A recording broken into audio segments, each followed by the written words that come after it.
Hello, ladies and gentlemen. My name is Johnson Salami.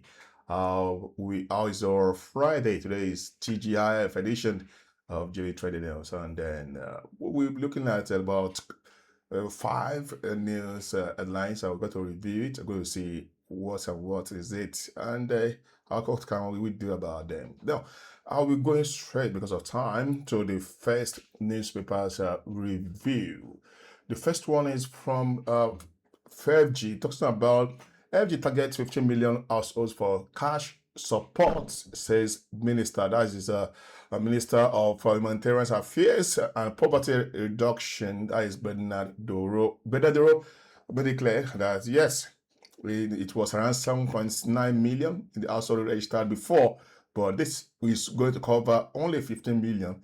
Perhaps in the nearest future there will be more families that will be included. Then it's going to be based on the fact that these are the worst, the poor, the poorest, and then the poorest of the poor that they're going to give this money, and it's going to be in conjunction with the World Bank kind of celebration fund, anything that has to do with the support from the World Bank. And let's see how it's going to be, because they've been just telling us that they have released money, they have given people, but we're not seeing the families that have been receiving, the households that have been receiving all this money. So the question you're asking now is that who are in charge of this money? I'll give us the breakdown of how the money has been disbursing to the families. So this is what a lot of Nigerians are asking, because for me, I've not seen anybody around me in my neighborhood or in where I go in the market who say, wow, Tinubu's government has given me the money that they say that we give, but it seems that it's become a secret distribution of money or sharing of money.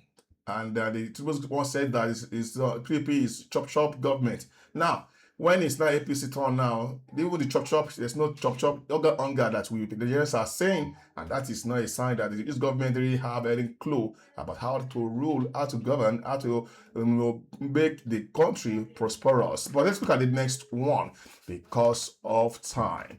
The next one is from NASS, meaning that NASS to harmonise Electoral Bill Monday. On Monday, they're giving them a week. That is a week they have been going to look at it and see how to make it to be one.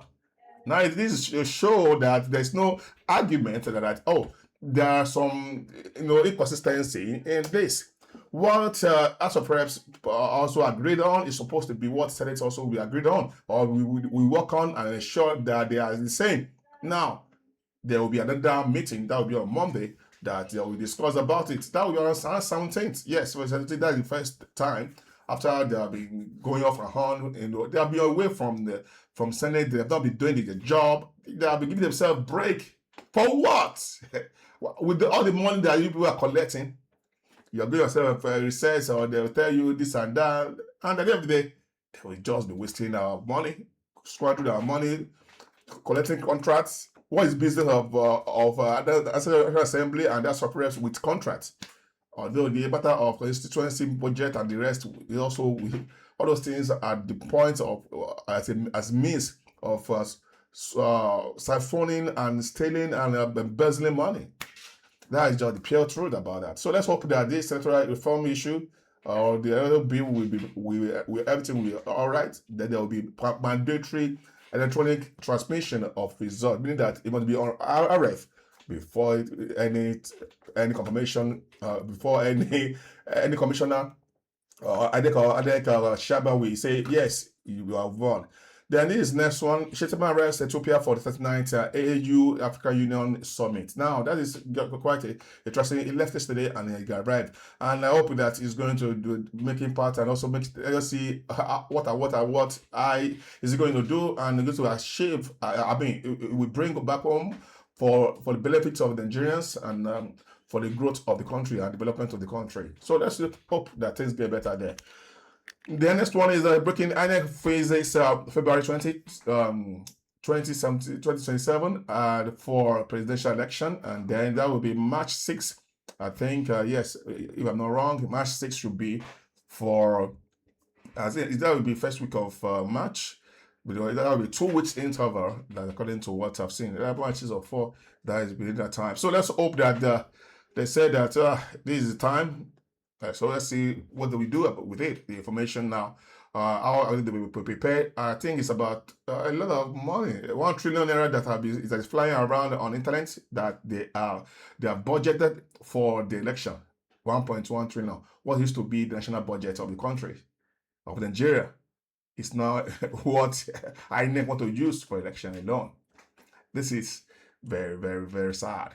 And we heard about a rumor about what Yobe said concerning the INEC hospitals and so on that INEC want to be engaging in it. But because of time, let me quickly engage in this matter. There's an issue regarding my laptop. I need to ensure that the network is zoned back fully. So you can see that is one thing about when you are the one that is doing everything. So let's look at the last one. This one is coming from Yobe. Yobe basically wants staff against absenteeism. Absenteeism implies that the staff workers tend to not appear or take responsibility by coming to school and engaging in school activities, and then at the end of the day, they will be expecting money, salary, they will say, and other things, other benefits that lecturers receive. Now, this is what they say is, it is going to make sure that you investigated, you look around, you surveyed and say what is happening, what's happening in the compound, and what is happening in the school.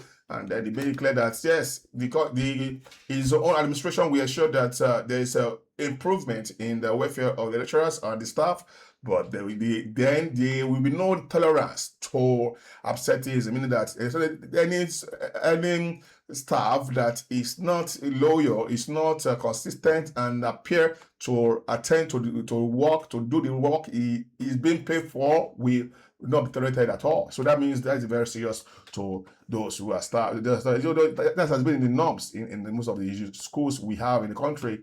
But at the end of the day, this is how I can go today. Thanks so much for watching, and I'll be coming back to my God grace next week for another edition, for a series of edition of JV Trading News. I'm Johnson, and tomorrow is Valentine's Day. Enjoy your time, but assure you that remember that this is in the mood of love. Let us ensure we share good news and we show some love. We don't really keep on holding grudges. It's not easy when a lot of people hurt you, people you care about, they hurt you. These are the issues that tend to happen to human being. I say you're a human being. Whenever people fight you or disrupt you or do something against you, make sure you forgive them, and let love reign, and let peace reign, and let us be our brothers and sisters keepers. See you. That goes this next week.